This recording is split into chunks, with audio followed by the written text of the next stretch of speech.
Hello students, today we will see Maths 2 parallel lines, second exercise of this chapter. Question number 1, 2.2 exercise, practice set 2.2. In that the question number 1, diagram given in question. In the adjoining figure, y is equal to 108, x is equal to 71 are the lines M and L parallel. Justify. M and L parallel show करना है, justify करना है कि parallel है कि नहीं है. Justify means parallel है कि नहीं है, उसका हम रीजन दिखाएंगे, मीन्स अवर आंसर जस्टिफाई हो जाएगा. Clear. Now in this diagram यहाँ पे जो x और y एंगल्स दिए हैं, ये x और y एंगल कौन सा पेयर होता है? ये हमारा दो पैरेलल लाइंस के अंदर वाले एंगल्स क्या होते हैं? Interior angles. And interior angles sum of 180. Interior angles congruent नहीं होता है, इंटीरियर एंगल प्लस करके 180 होता है. तो हमें क्वेश्चन में x और y का वैल्यू दिया है. y is equal to 108, x is equal to 71. Okay, तो नाउ अभी इन दोनों को प्लस करेंगे हम. आंसर अगर हमारा 180 आया है, मीन्स m और n पैरेलल लाइंस है. अगर आंसर 180 से लेस देन हो रहा है या आंसर 180 से मोर देन हो रहा है, means lines are not parallel. Okay, when the lines are parallel, okay, suppose when lines are parallel, then these angles are is equal to the 180 degree. Clear. Now in that the solution, x plus y is equal to 71 plus 108, 179 degree. Okay, तो x plus y not equal to 180. 1 कम हो रहा है यहाँ पे, but 180 equal नहीं है. Not equal to 180 means x and y do not form a pair of interior angle. Means ये जो x और y है हमारा वो इंटीरियर एंगल्स फॉर्म नहीं हो रहा. Okay, x and y do not form a pair of interior angle. Therefore, line M and line L are not parallel lines. अगर इन दोनों को प्लस करके यहाँ पे 180 आता तो यहाँ पे इक्वल टू साइन आता और यहाँ पे हम नॉट निकाल देते और यहाँ पे भी नॉट निकाल देते. क्लियर. तो जब भी हमें लाइंस को अगर पैरेलल दिखाना है तो ये हमारा पेयर यहाँ पे इंटीरियर एंगल्स. तो इंटीरियर एंगल्स अगर हो रहा है तो हमें देखना है प्लस करके 180 होना चाहिए.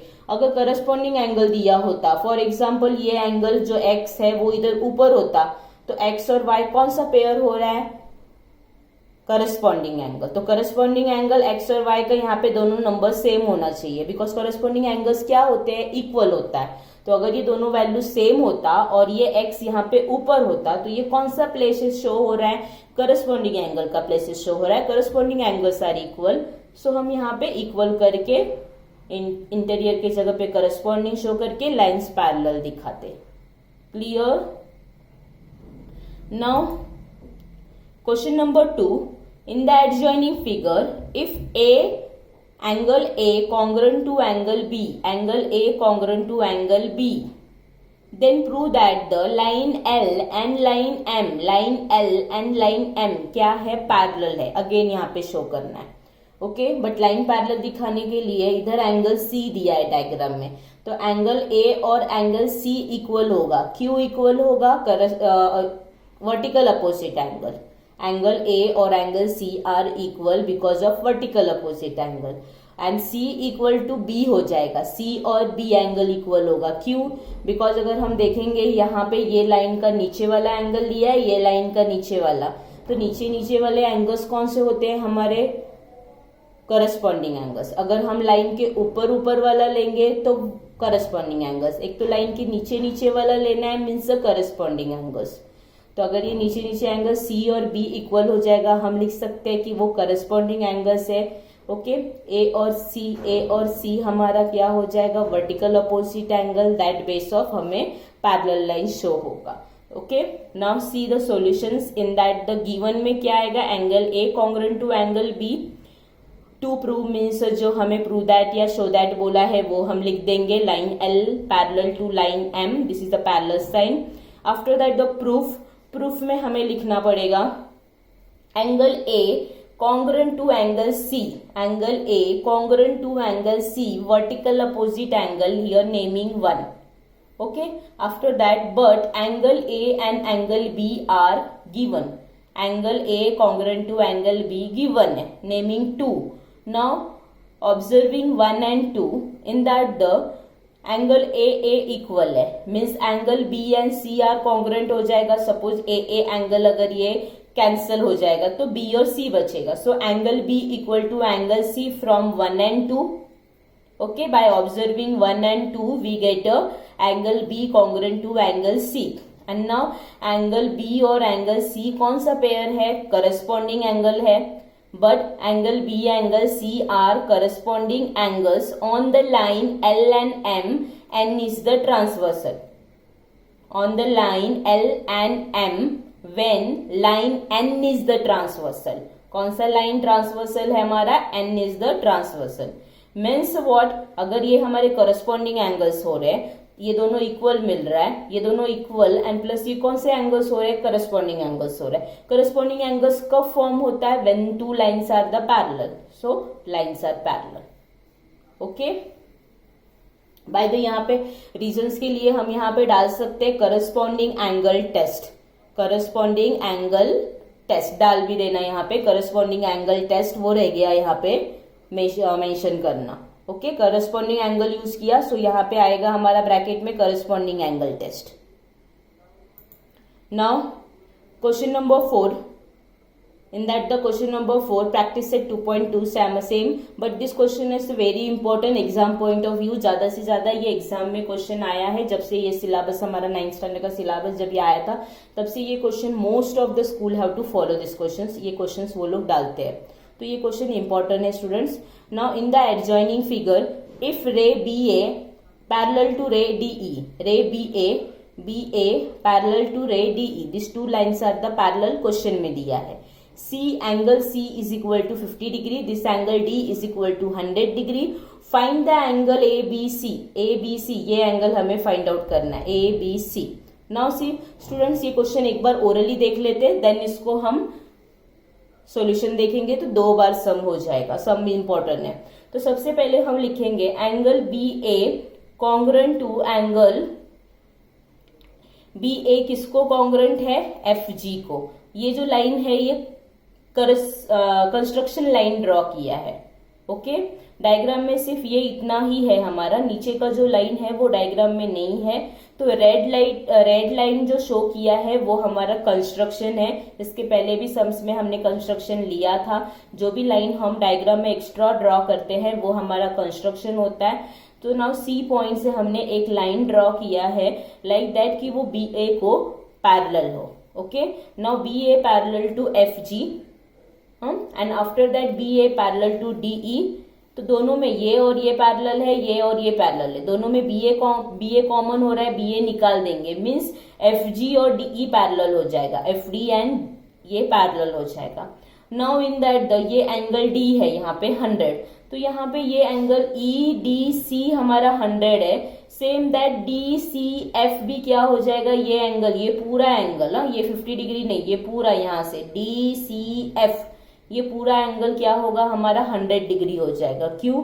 Alternate angles. ये लाइन और ये लाइन पैरेलल है, ये ट्रांसवर्सल. तो ये और ये क्या हो जाएगा हमारा? Alternate angles. और अल्टरनेट एंगल्स आर कॉन्ग्रुएंट. तो DCF पूरा हमारा 100 डिग्री है. तो दैट DCF में से ये वाला 50 डिग्री हम निकाल देंगे तो ये वाला हमारा कितना मिलेगा? 50. ये हमारा 50 डिग्री आ जाएगा. कौन सा? BCF 50 डिग्री होगा. Now this two lines are parallel by the base of the construction. This two lines are parallel है. तो ये एंगल हमारा 50 डिग्री मिला है. तो ये ABC फाइंड आउट करने को बोला है. तो अभी हमने फर्स्ट क्वेश्चन में किया था, ये जो प्लेसेस रहेगा 2 पैरेलल लाइंस, ये हम ट्रांसवर्सल यूज करेंगे. ये 2 अंदर के एंगल्स क्या होते हैं हमारे? Interior angles. तो इंटीरियर एंगल्स 180 होता है. ये एक हमारा 50 डिग्री है, तो ये कितना होगा हमारा? 180 से 50 डिग्री माइनस करेंगे तो ये हमारा 130 डिग्री आएगा. ओके, तो सबसे पहले ये 2 लाइंस पैरेलल करके अल्टरनेट एंगल्स लिया.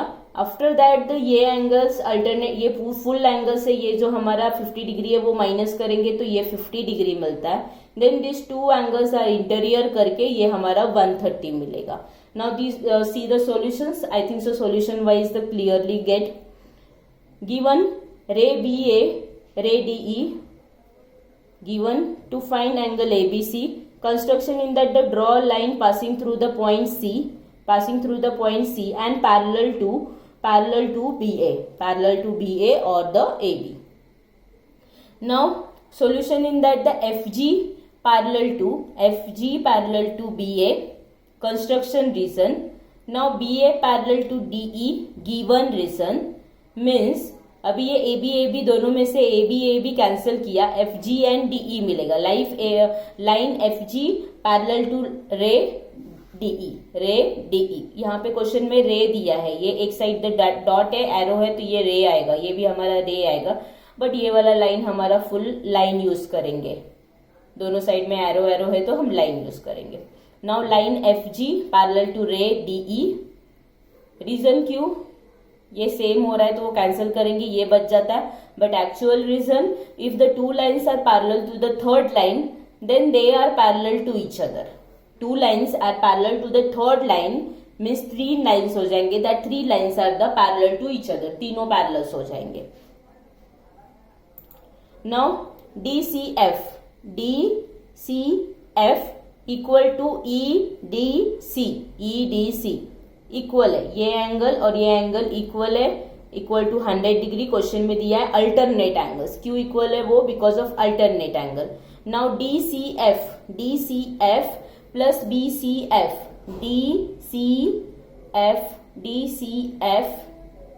DCB and BCF is equal to DCF.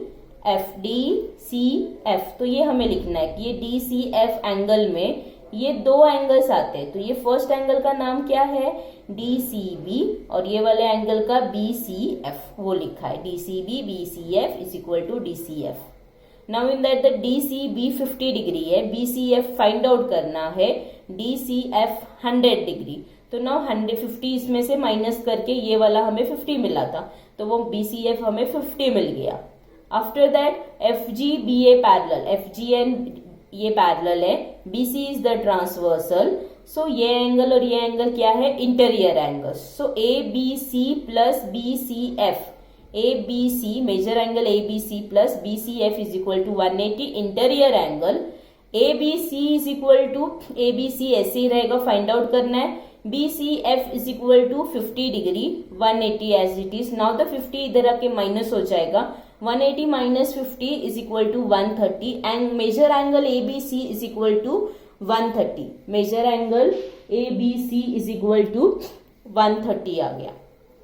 Okay, सम सो थोड़ा सा डिफिकल्ट पड़ेगा बट प्रैक्टिस करोगे तो इजी हो जाएगा. सबसे पहले ये पैरेलल लाइन ड्रॉ करना है. ये एंगल और ये एंगल क्या है? हमारा अल्टरनेट एंगल हो रहा है. नाउ अल्टरनेट एंगल्स, ये वाला अल्टरनेट एंगल में हमारे दो पेयर्स एंगल हो रहे हैं. एक 50 है तो ये वाला हमारा 50 हो जाएगा बिकॉज इसका टोटल यहां से हमें 100 मिल रहा है. तो ये 50 हो गया. ये दो इंटीरियर एंगल्स हो रहे हैं, ये 50 और इंटीरियर एंगल्स टोटल 180. 50 माइनस करेंगे तो ये हमारा 130 मिलेगा. Okay, thank you students.